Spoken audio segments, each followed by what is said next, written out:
네, 이제 보니까 이런 것 같습니다. 그럼 우리 스타트업이 네. 특허하면 꼭 이건 기억하자. 아, 그렇죠. 네, 이런 네네네. 것들이 있을까요?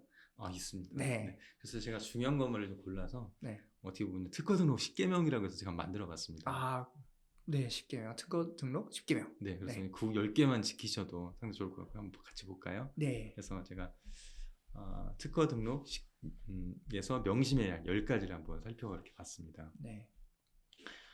특허 등록 제1계명은 출원 전에 공개되지 않은 기술일 것. 음, 예를 들어서 회사 홈페이지라든가 블로그, 기사, 유튜브, 네. 페이스북, 논문에 이제 우리 회사의 어떤 자료들을 올리거든요. 음, 올리는 이유는 당연히 우리를 어필하기 위해서 올리게 됩니다. 그렇죠. 그런데 특허의 기본 요소는 공개되지 않은 기술에 대해서 특허를 주는 거거든요. 음, 그러니까 내가 만약에 어떤 기술에 대해서 특허를 받고 싶다라는 생각이 있다 그러면은 뭐 홈페이지에 올리는 거라든가 블로그에 올린 거에서 다시 한번 필터링을 하실 필요가 있습니다. 네, 근데 만약에 올렸다. 네.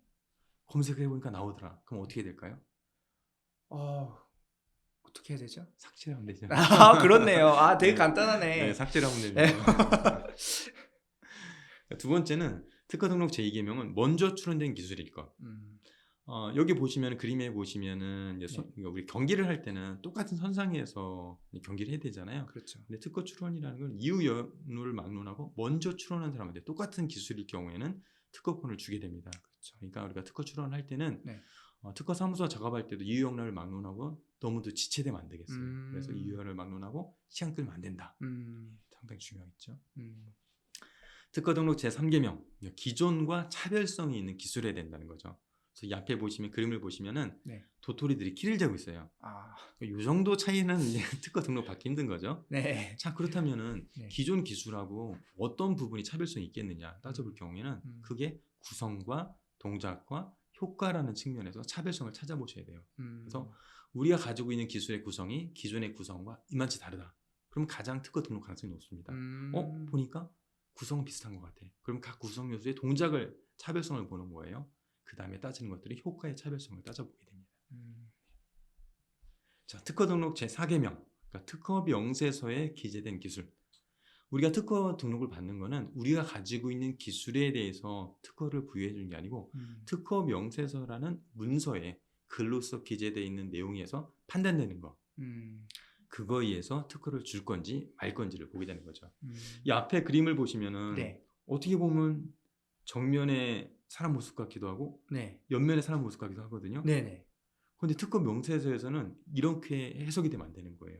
그러니까 특허 명세서는 기재된 아, 거에서 해석되고 판단되고 나중에 분쟁할 때도 소송할 때도 이거 가지고 하려거든요. 그러니까 음, 이중적으로 해석이 된다든가 그러면 안 되겠죠. 그래서 음, 명확하게 내가 해석되는 거랑 상대방이 해석되는 거랑 동일하게 해석될 수 있게끔 특허 명세서에 기재를 잘 해야 됩니다. 음, 그래서 나중에 특허 사무소에서 또 특허 이제 의뢰를 맡겨서 명세서 작성이 되오면은 네.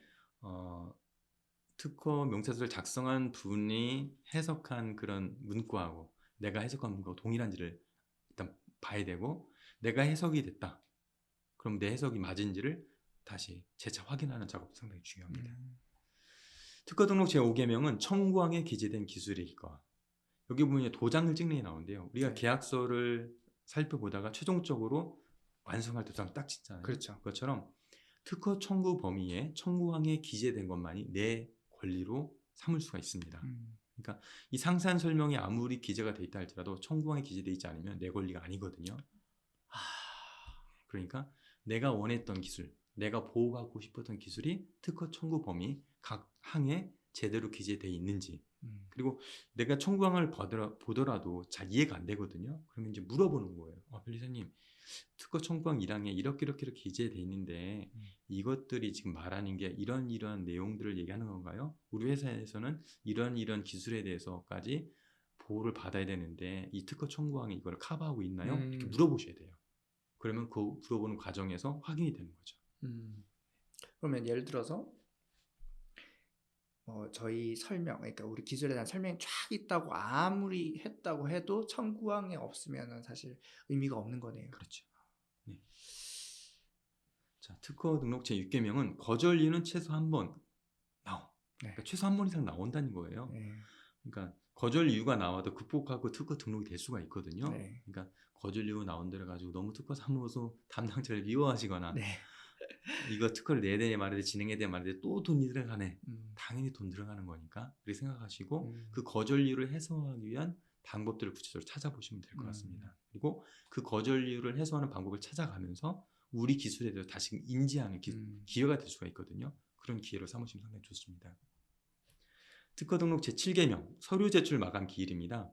그러니까 이 특허의 업계에서는 하루라도 늦으면 종료 처리가 되는 거예요. 만약에 의견 제출 통지서 나왔을 때 제출일로부터 2개월 이내에 의견서를 내야 되는데 내가 2개월 이내에 의견서를 제출 못하고 하루가 지난 거예요. 그러면은 그 다음 프로세스 거절 결정서가 나오게 됩니다. 그다음에 뭐 돈을 내는 것도 마찬가지예요. 돈을 내는 것도 마찬가지고 만약에 연차료도 만약에 뭐 추납 기간이라는 게 있지만 추가 납부 기간이 있지만은 그들을 놓침으로 인해 가지고 특허가 죽는 경우도 있습니다. 엄청 중요하네요. 네. 이거는 거의 하루라도 늦으면 종료 처리가 1초라도 늦으면 종료 처리된 거 아니에요? 그렇죠. 네. 하루 늦는 거니까 1초 늦으면 왜냐면 서류를 접수를 못 하니까. 그렇죠. 그리고 만약에 날짜가 바뀌게 되면은 그 이제 받아주지 않으니까. 정말 칼 같구나 여기가. 그렇죠. 그리고 그런 부분들이 있습니다. 실질적으로.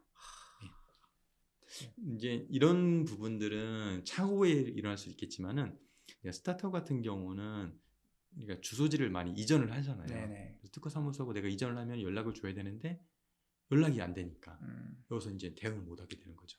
그러면서 이제 딜레이가 되고 그러다가 제 기간에 이게 처리를 못 하니까 예. 죽게 되는 거죠.